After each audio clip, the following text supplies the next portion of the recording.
Hey guys, welcome back to my channel, and this was probably one of the most requested videos that I should do. Right after I collected my car, I imported it from US. So a lot of you want to know, what's the process like, how long does it take, how much does it cost, etc, etc. So today we will explain, how things usually look like when you import the car from US to Europe. And bear in mind, this is just my case. This doesn't mean that this is the rule, So the first thing, you need to find the car. I don't know a lot of people in US, so I found my car online. I was searching on AutoTrader and cars.com. So those were my two main sources where I was looking for the car. It took me approximately 3 months before I found the car that I have in my garage now, and it was the only one that wasn't sold through the dealership, so it was sold private. And I was really lucky because the previous owner, the guy who sold me the car, is also a petrol head and a really nice guy. He was also really patient and he helped me a lot with this whole process, of exporting the car. So now you've found your car. Now you need to purchase it. And because the car is in US, you need to purchase it with transferring the full amount of money, which could be risky. So the important thing is that you have your contract of sale, signed from both parties. So at least you have one paper if something goes wrong. Otherwise, you just pray that they don't rob you. I myself, I went to my bank and just asked them to help me with the transfer because I didn't want to do, anything stupid, transferring the money. And the money usually takes around 3 working days to get to the other side. So let's say everything goes smoothly and the seller receives your money. Now we need to move the car.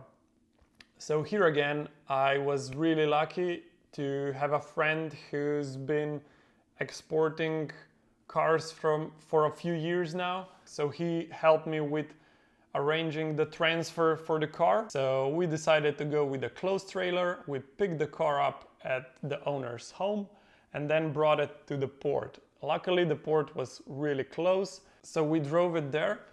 It only lasted like a day. It was really fast.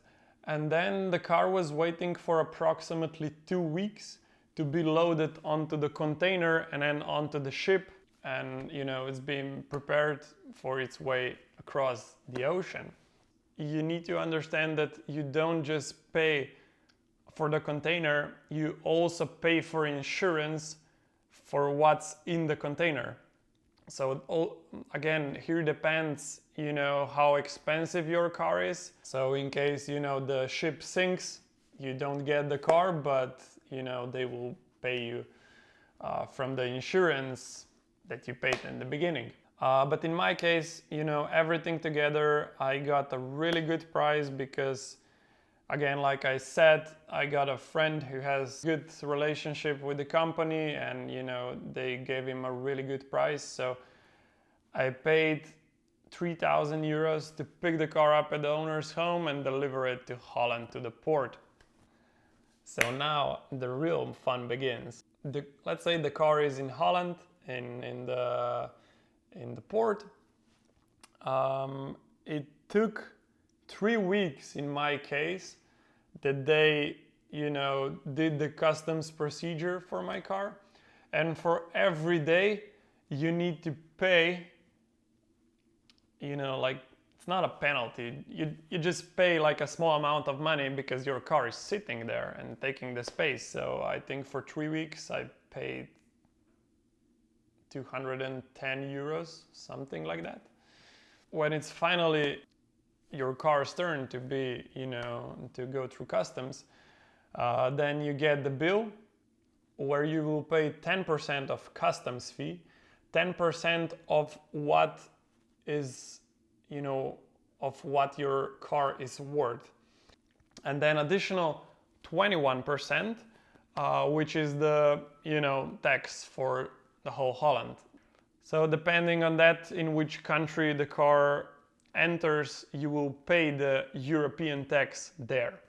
It's not a small amount of money, and you need to know that they calculate the tax with 10% that you pay together, so the price, stacks up. We'll do the calculation later at the end. And then you pay all the taxes, so the car gets released from customs, and now it's ready to be picked up and finally delivered to your home. I live in Slovenia, which is approximately 1200 kilometers from Holland. So you are looking at around 400 to 500 euros for open trailer transport to bring the car home. And then when you bring it home, you need to report it to your, tax government. And in Slovenia in 2020, for my car, I would need to pay, along all the taxes that I already paid, additional 27% tax.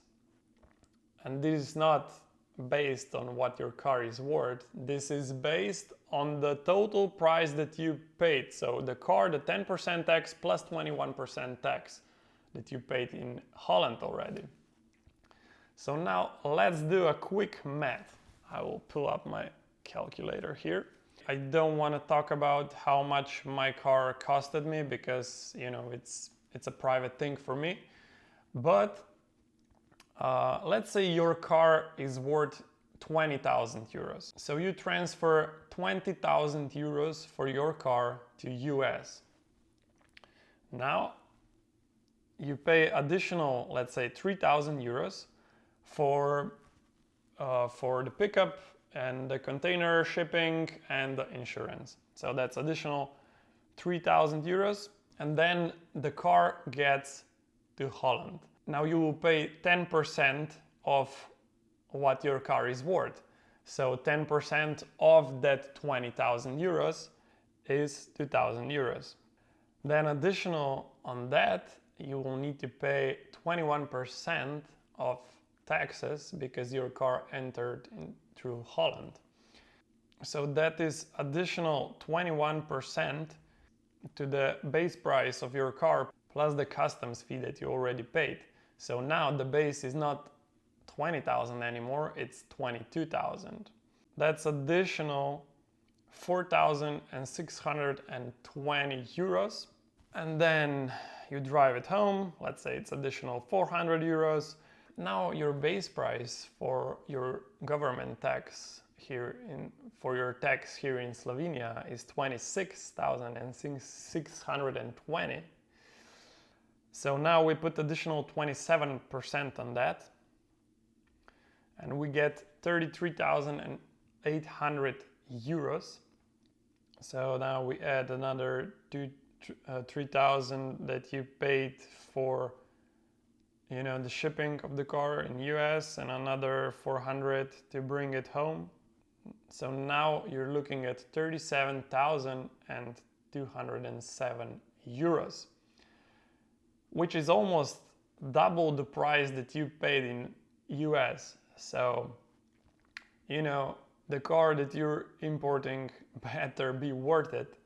But, there is a good thing. Slovenia